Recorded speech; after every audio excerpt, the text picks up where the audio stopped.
Gusto mo na bang magkaroon ng sariling bahay? Pero teka, kaya na ba ng sweldo mo? Teka, alamin natin. Magkano nga ba dapat ang sweldo para makabili ng bahay sa Pilipinas? Depende sa location, ang average house price sa Pilipinas ay nasa 2 million to 5 million pesos. Kung gagamit ka ng bank financing, kadalasan ang required down payment ay 20%.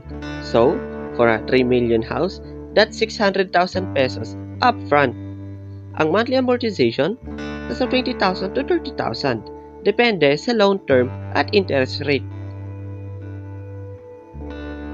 Para ma-approve ka sa loan, ang rule of thumb ng mga bangko, monthly amortization mo should not exceed 30 to 40% ng net income mo. Ibig sabihin, kung 25,000 a month ang babayaran mo sa bahay, dapat nasa at least 70,000 to 80,000 ang monthly salary mo. Kung mababa ang budget mo, may mga affordable housing options na nagsisimula sa 1 million pesos. Mas maliit ang kailangan mong kita. Kung kulang pa sa sweldo mo ngayon, don't worry.